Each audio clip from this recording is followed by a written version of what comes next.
Elle est comme je l'avais espéré, une salle en fait où on n'a pas l'impression d'être enfermé. Ce que les gens demandaient, c'était d'être dans un espace qui soit un ailleurs, un espace qui les aide à oublier pour un temps leurs problèmes, leurs maladies, qui les fasse oublier en fait qu'ils sont prisonniers d'un lit, peut-être d'une situation ou d'une nouvelle catastrophique qu'ils ont reçue, puis là ils sont ailleurs.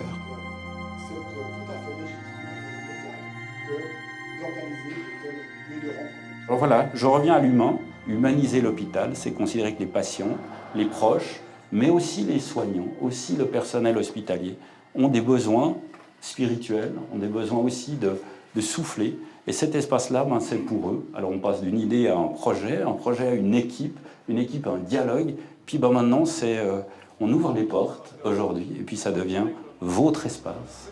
Ce projet est le fruit d'une étroite collaboration entre l'ensemble de l'aumônerie et la direction des HUG. Une recherche sur le terrain, des voyages dans toute l'Europe et une enquête auprès des patients, de leurs proches et des soignants.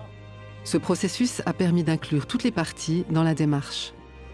On est beaucoup de monde, on va tous mettre la main sur... Venez. Hey.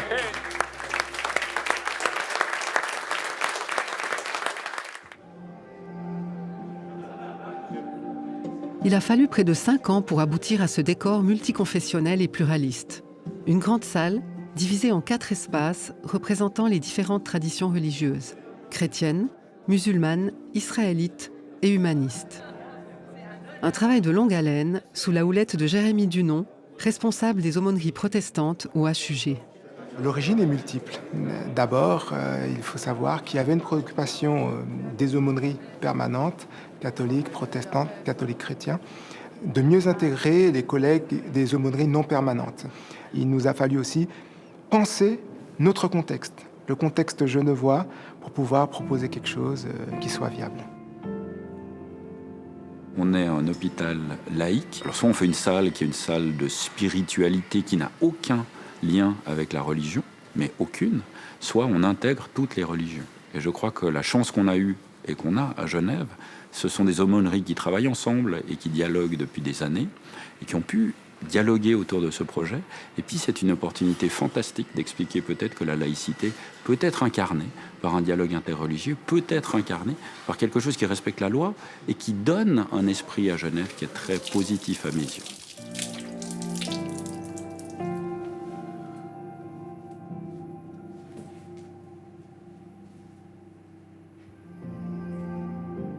Au niveau des patients, on peut dire que c'est la deuxième communauté. De plus en plus, nous voyons une grande de patients musulmans. Et en plus de cela, il y a au niveau du personnel, nous avons une grande communauté musulmane et que comme nous avons 5 prières quotidiennes et on a eu le besoin était là, il nous fallait de l'espace. Pour la communauté israélite de Genève, on ne peut pas se démarquer du reste de l'ensemble de la population de Genève. Une personne qui est en détresse, on voudrait lui apporter un certain soutien moral, un certain soutien spirituel. D'ailleurs, je crois que les bougies qui sont là, c'est la bougie synonyme d'une certaine lumière d'espoir. En pleine obscurité, dans la profondeur des abîmes, il y a toujours une lueur d'espoir. On reste ici. Ce qu'on voulait, c'est que cet espace soit l'espace des patients, des proches et des collaborateurs, et qu'il soit le reflet de quelque chose qu'ils avaient à l'intérieur, mais qui apparaissent au grand jour, qui deviennent tangibles, un objet palpable. L'emplacement de la salle au sein des HUG, c'est un emplacement central et stratégique parce que vous savez, les HUG, c'est 8 sites principaux.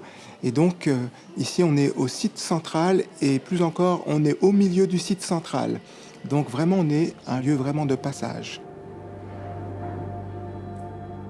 On cherchait la chapelle et on a vu ça et c'était plus intéressant. On ne s'attend pas à trouver un espace comme ça dans un hôpital. En arrivant dans cette sérénité qui pose des questions, qui pourrait permettre de méditer, pourquoi pas. Et même pour quelqu'un comme moi qui a rien de grave, mais qui est resté dans un lit toute la journée, donc la possibilité aussi de retrouver une sorte de force, d'énergie.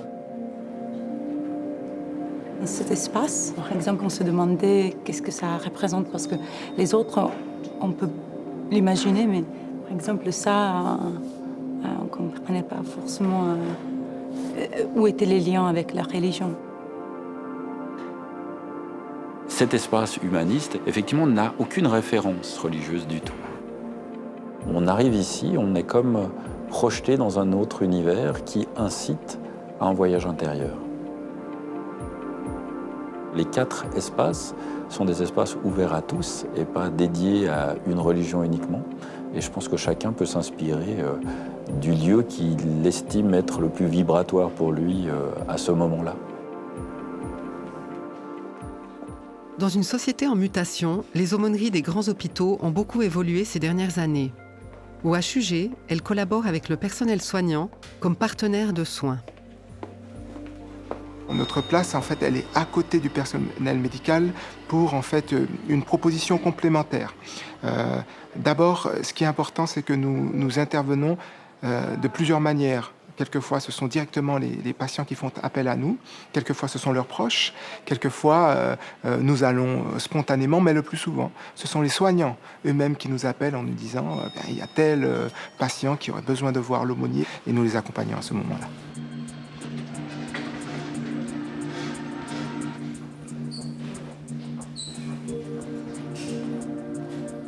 Sur 35 ans, je dirais pendant à peu près 22 ans, moi j'ai pas approché l'aumônerie, puis un beau jour, je me suis dit mais quand même, il y a d'autres gens que des soignants. Alors c'est vrai que j'ai commencé à m'y intéresser en me disant mais comment ça se passe? Il fallait discuter avec eux pour bien comprendre. Ils me disent des fois mais on parle de tout sauf de Dieu. Tellement les gens ont besoin de parler de leur vie. N'importe quelle hospitalisation, ça déstabilise la personne, j'allais dire, elle peut avoir des amis, elle peut avoir une famille, elle peut avoir elle-même une ressource intérieure, je dirais, solide. Mais quand même, je pense à toute l'incertitude qu'il y a dans les hôpitaux. On est en attente de résultats, on espère que ça va bien évoluer. Donc beaucoup d'incertitudes, beaucoup d'inquiétudes. Et peut-être c'est un peu ça, je dirais, c'est peut-être un moment, enfin comme s'ils passaient un peu de l'inquiétude à la quiétude. Entre quête de sens, besoin de rituels ou simplement d'un soutien, les demandes en matière spirituelle sont aujourd'hui multiples. Elles questionnent le rôle et la place des aumôneries en milieu hospitalier.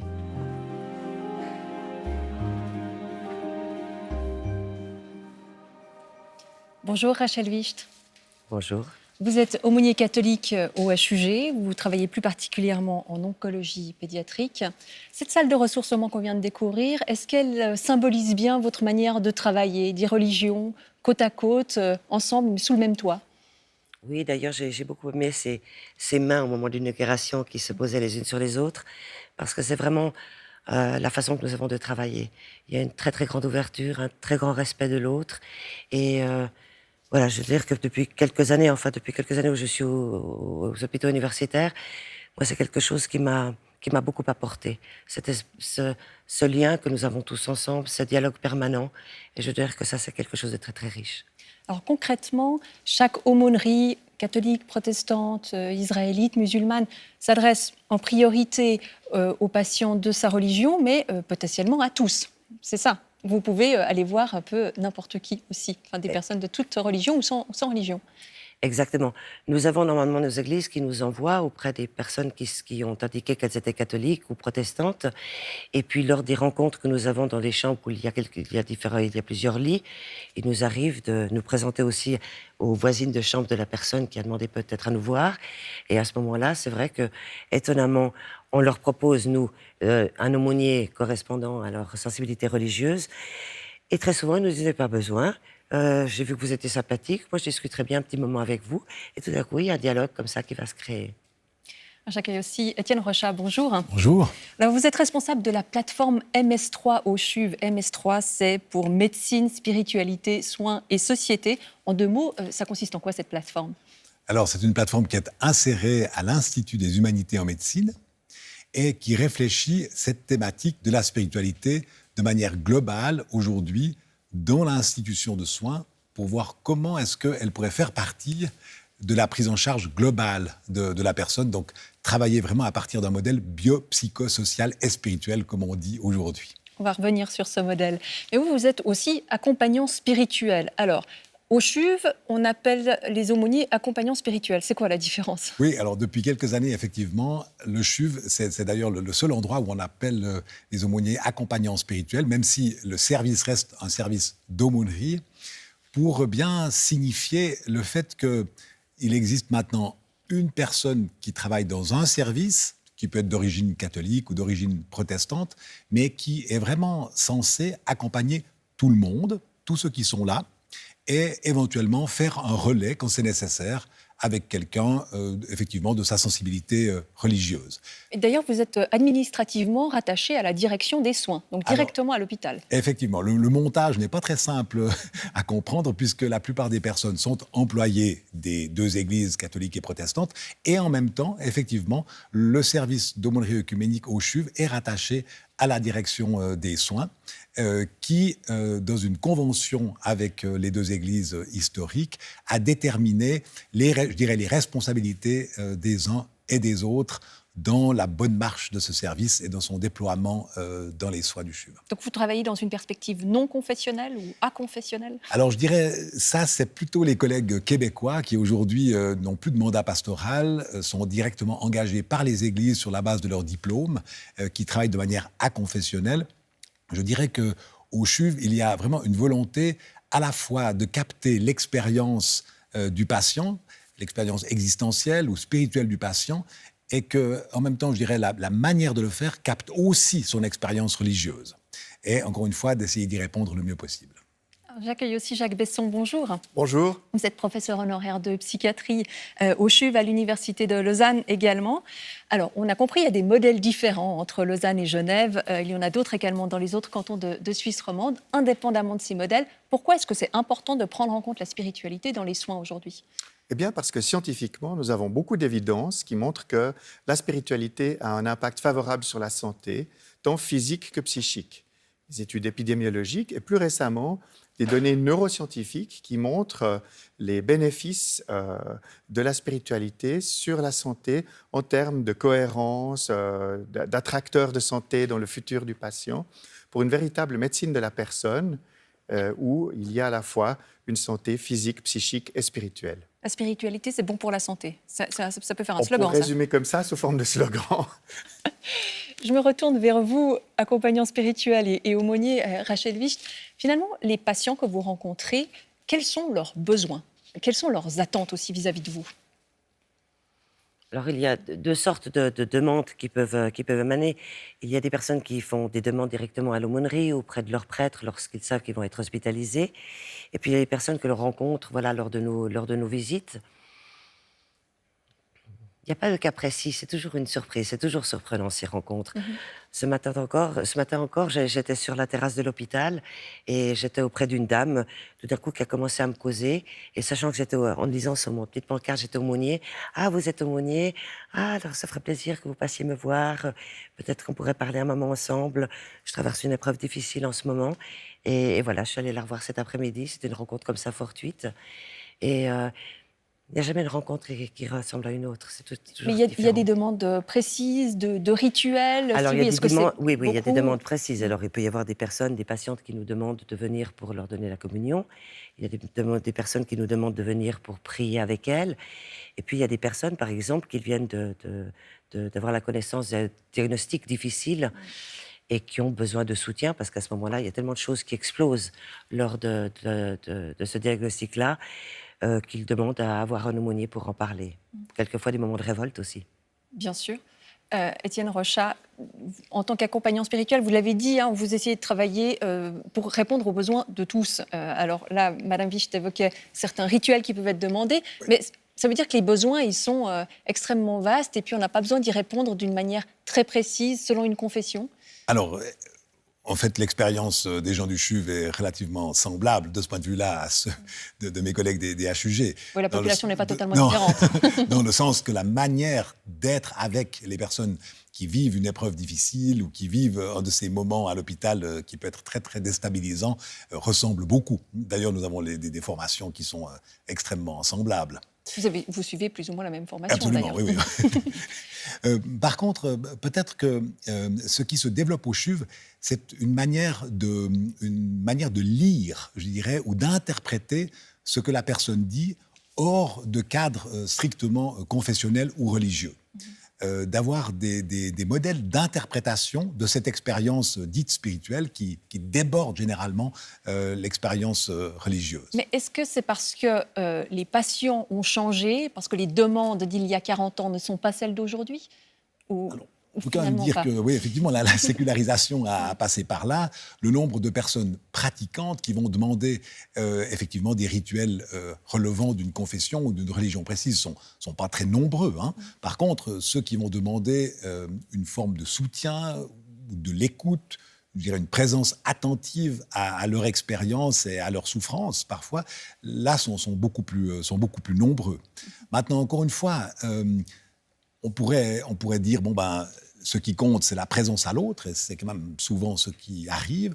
En même temps, on peut aussi se dire, qu'est-ce que l'autre est en train de me dire, et est-ce que je suis capable d'en avoir une lecture autre que psychologique ou psychiatrique, ou autre que simplement humaniste. Mais d'essayer de se dire, qu'est-ce que cette spiritualité aujourd'hui qui s'exprime au travers d'un récit précisément de souffrance, de détresse ou de difficultés face à ces soins dans l'hôpital. Et d'ailleurs, Rachel Wicht, quand on a préparé cette émission ensemble, vous m'avez dit, la question qui revient le plus souvent, c'est pourquoi ? Pourquoi moi ? Oui. Ça, c'est une question qui transcende toutes les frontières religieuses, j'imagine. Oui, c'est la... Je dois dire que suite à un diagnostic difficile, c'est la première question à laquelle on a à faire face. C'est pourquoi moi ? Et la suite, c'est qu'ai-je fait pour mériter ça ? Je veux dire que ça, c'est les deux grandes questions que les gens se posent et où on ne peut qu'être à côté et accompagner, faire cheminer en tout cas avec la personne qui se pose cette question. Jacques Besson. Il y a quelques années, une grande étude américaine a fait une enquête pour savoir si les patients souhaitaient parler de spiritualité avec leur médecin. 80% des patients souhaitaient parler de spiritualité avec leur médecin, mais 80% des médecins ne souhaitaient pas en parler. Alors, une chose qui a été très utile, c'est de faire la différence entre spiritualité et religion. Je pense que c'est bien de ça qu'on parle ce soir ou aujourd'hui. C'est que la spiritualité est un besoin naturel, universel, de tous les humains, de lien et de sens, et la religion est une réponse culturelle à ce besoin naturel. Et une fois qu'on a défini les choses de cette manière, on peut aborder plus scientifiquement, moins idéologiquement, et au lit du malade, sur le terrain, les besoins des patients de sens, de lien, et faire une vraie médecine de la personne. Mais ça, d'ailleurs, c'est votre combat, Jacques Besson. Alors maintenant, il aboutit et vous allez pouvoir nous en parler. Vous avez pu mettre sur pied une formation, un diplôme universitaire, on appelle ça un CAS, en accompagnement spirituel, qui s'adresse aussi bien aux médecins qu'aux soignants, qu'aux accompagnants spirituels aumôniers. Donc, vous essayez vraiment de mettre la spiritualité au cœur de cette expérience de la vie à l'hôpital du patient. Oui, alors c'était une longue aventure. Il y avait plusieurs médecins déjà au CHUV et, en termes de santé publique qui s'intéressaient aux questions de spiritualité en médecine, notamment le groupe SPIRMED avec Étienne Rochat et d'autres amis. Moi-même, je suis venu de la psychiatrie sur ces questions et avec le professeur Pierre-Yves Brand, qui est professeur de psychologie de la religion, nous avons édité un livre sur santé et spiritualité en milieu hospitalier. Et puis, nous avons forgé un projet de Certificate of Advanced Studies, santé, médecine, spiritualité, qui a démarré en septembre. Nous avons des inscriptions en suffisance. Et même des médecins. Et il y a des médecins, il y a des spirituels, il y a des soignants, il y a des accompagnants spirituels. C'est un grand succès à l'échelle. Et ce qu'il faut dire, dernière chose, c'est que c'est patronné par la faculté de théologie et la faculté de médecine, ensemble. Donc, c'est ça, au niveau académique, c'est une victoire. Oui, une belle victoire. Mais ça, clairement, il y a 10 ans, ça n'aurait pas été possible. Le terrain n'était pas mûr. Absolument. J'ai fait ma thèse sur Freud et le pasteur Pfister il y a 33 ans. J'étais très seul. Étienne Rochat, est-ce que dans cette intégration de la spiritualité au cœur du monde médical, il n'y a pas un risque aussi? C'est-à-dire que la spiritualité soit un peu au service de la médecine? Alors, c'est une question, effectivement, qui est un peu dans toutes les têtes. Et il y a deux grands types de réponses. Le premier type, c'est de dire qu'il est important que les accompagnants spirituels ou les aumôniers restent en dehors, ou un peu à la frontière de l'hôpital, et jouent un rôle parfois de contre-pouvoir par rapport à une médecine extrêmement puissante qui a tendance à tout accaparer. Et qui dirait, faites venir l'accompagnant spirituel. Oui, mais cet accompagnant spirituel qui représenterait aussi une autre façon de voir l'humain, et qui pourrait parfois être même confrontante par rapport à la manière dont la médecine voit l'humain. Je donne un tout petit exemple. Dans un des couloirs du CHUV, il y a une affiche qui dit « La génétique moderne a montré qu'il n'y a qu'une seule race, la race humaine ». Alors, si la génétique moderne a montré ça, ma fille, au fond, on peut se passer de bien quelques pans de bibliothèque philosophique et théologique sur la thématique. La science toute puissante. Voilà. Oui. Il y a une autre manière de penser qui serait plutôt la mienne, qui serait plutôt de dire, eh bien, à l'intérieur même de l'hôpital, l'introduction de la spiritualité dans un modèle biopsychosocial et spirituel de prise en charge globale crée de la dynamique éthique, c'est-à-dire de l'éthique clinique, des discussions, voire même des conflits dans ce qu'on peut appeler la bienfaisance. Avant d'aller reproposer le projet à l'autonomie du patient, eh bien, de discuter qu'est-ce qui est le meilleur pour lui avec des points de vue qui soient différents. Ça reste encore difficile, je ne vous le cache pas.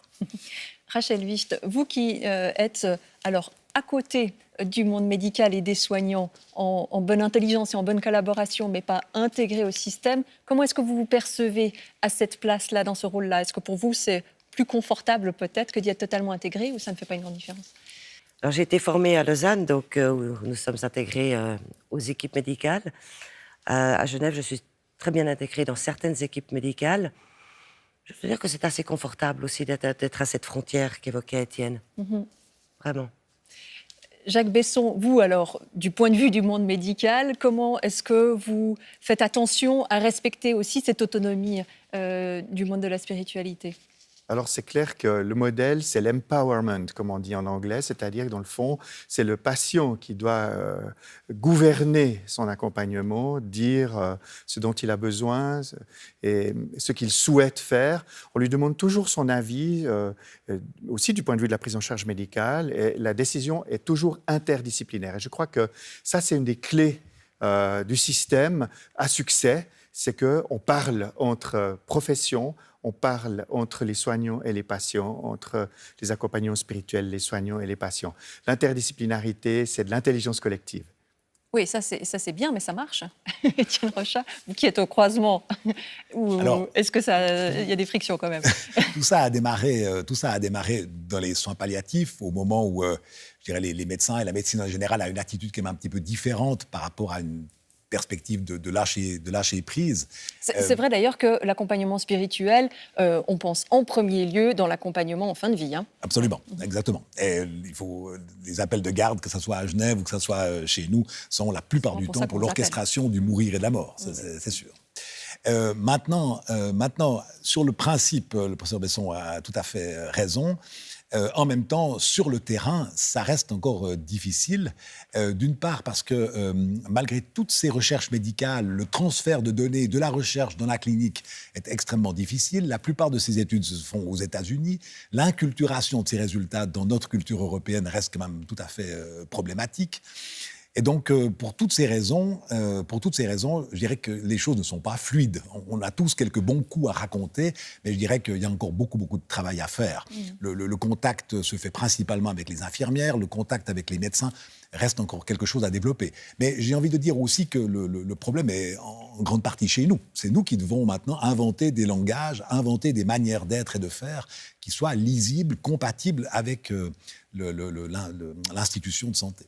Vous parliez d'interdisciplinarité tout à l'heure, Jacques Besson.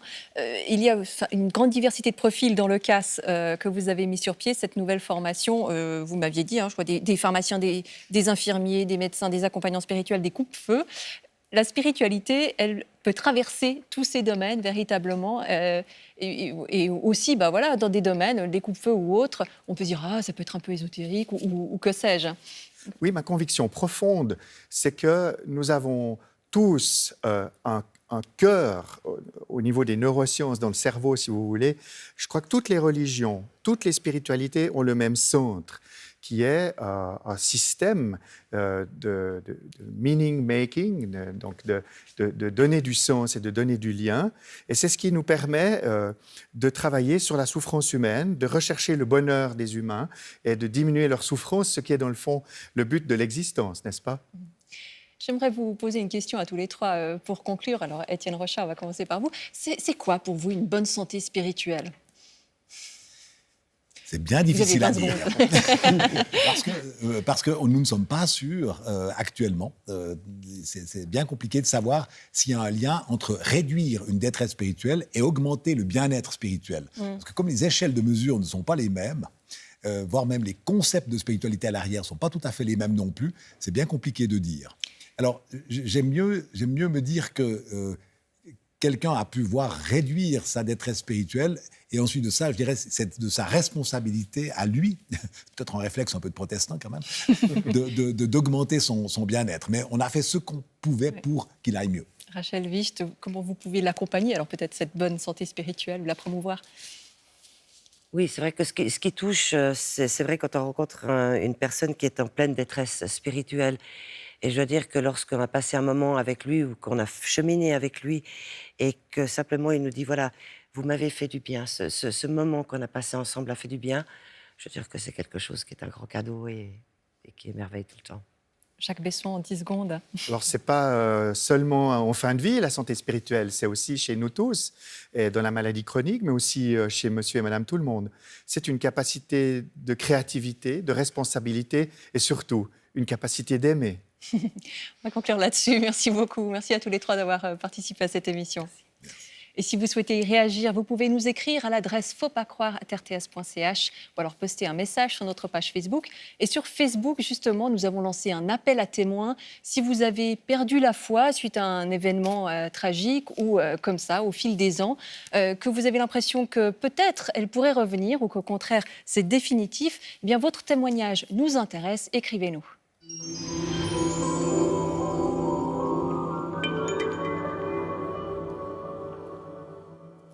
La semaine prochaine, gros plan sur le travail bénévole. Le bénévolat est en mutation et comme tous nos engagements, il peine à s'inscrire désormais dans la durée. Rendez-vous samedi prochain dans Faut pas croire. D'ici là, portez-vous bien.